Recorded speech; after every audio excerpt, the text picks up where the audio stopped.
Je weet te goed dat ik er niet speel.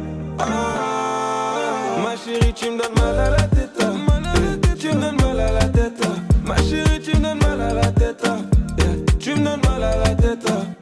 Mami, aïe, aïe, aïe, aïe. Mal à la tête. Translation, headache. Fitting song for all the nonsense this week. Man are going mad about Pogba dancing at his own brother's wedding. Is everyone alright? I don't know for this fan base anymore. I feel for Pogba. Being injured while we've been so poor to watch and lacking quality, but we're still somehow able to turn it on for the big games. It's made him look somehow more like the villain. Man gets the blame if he plays, if he doesn't play, or if he can't play. Like, you got some fans out here actually thinking that he's faking his injury and that he ain't going to play for us again. Like, he's not handing in a transfer request. No noise about wanting to leave the club. The fact United have made it clear that he's not going to be sold in January. And not to mention the fact that it's a tournament year. Like, do people think that he's just somehow become an idiot overnight that's just going to throw it all away? Like, are you mad?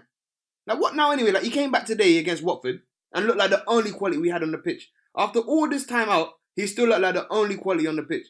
Do you think it's really fair that he has to put up with all the crap that we have around him at this club? Now, he'll probably leave next summer. That's most likely. And as sad as I'm going to be to see him leave, I'm going to be sadder if football's going to get robbed of Pogba, of seeing Pogba at his peak, playing at the very top level.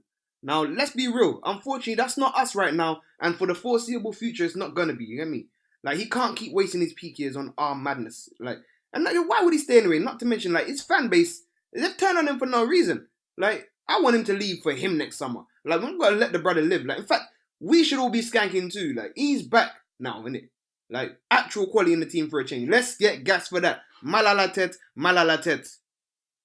Now, second point. One man that wants Pogba to move for sure is Mino Raiola. I don't like Raiola because of what he's done with our club, but I do rate his hustle. What? He's taken full advantage of United since Fergie's retired. Like, man's been doing up vengeance since Fergie's been out. You get me? It's like he wants to bleed us dry for all these years he couldn't get business at Man United. Like, making up for lost deals and that. You get me? But he did have some very interesting words this week. He said Pogba doesn't want to leave and that he wants to succeed at United. Raiola, you know. Raiola, who feels no way about stirring the pot. He then spoke about the United board and the problems in our infrastructure, lack of director of football recruitment, blah, blah, blah, that it's all a mess. Basically saying what we all already know. Woodward is the problem, isn't he? He's the real problem in Man United. But this is yet another person that's had to deal with this establishment telling us publicly about the nonsense in our boardroom. But let's be real, the only reason he'd be talking this week, he's a money man, isn't it? He's a money man. There must be business to get done. Don't be surprised if firstly, he's looking to get Pogba a new contract with a pay rise. And I personally wouldn't be mad at that at all. I don't care what none of you Pogba haters say. The youth is special. And if we can add the components around him that every top player in Europe has around them, we have a real diamond. But I don't trust Man United to get that done. So I understand if he leaves next year. And I'll be happy for him. I will. You get me? But the other piece of business that Mino could be here for, Erling Haaland. Mino's here to either get top dollar from Man United or make another club think that we're going all out to get him so that they can raise the fee. Now, I won't be mad if United did sign Haaland.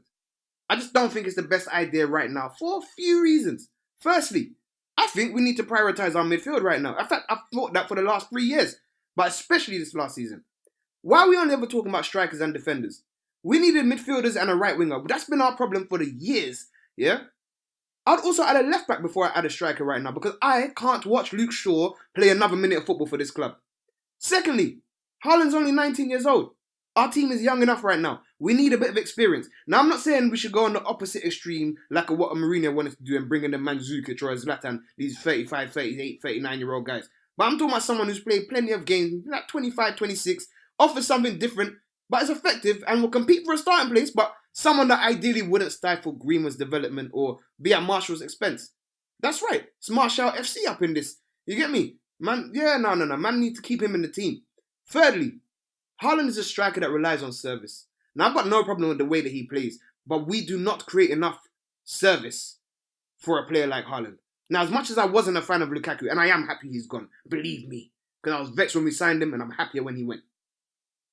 But even then, we never once played to Lukaku's strengths or provided enough service to him often enough.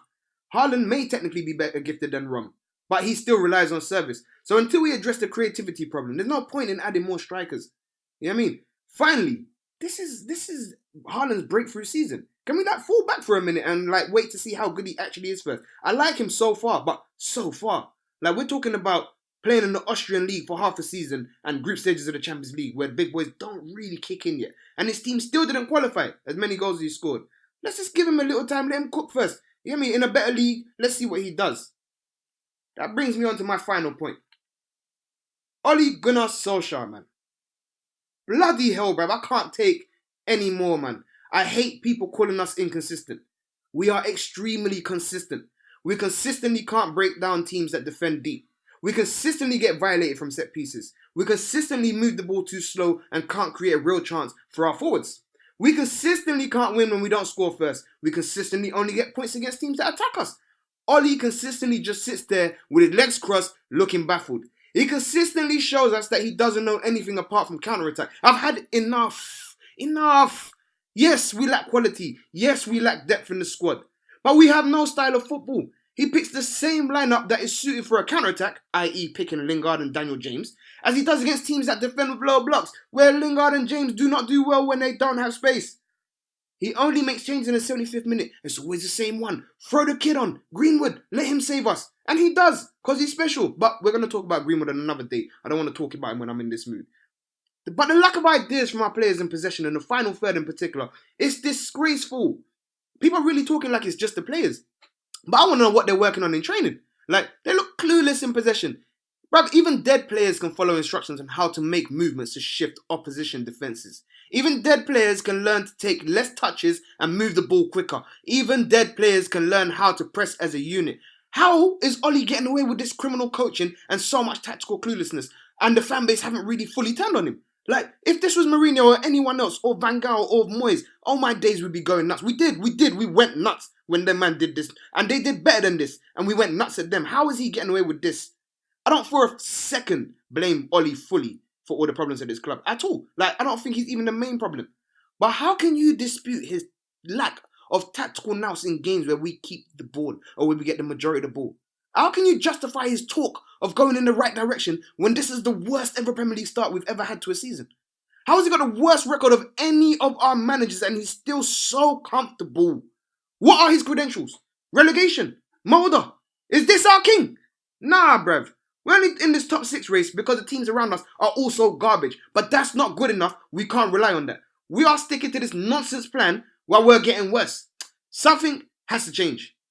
Either way, man. I am 12th, man. Thanks for watching. Hit like if you like, innit? Love.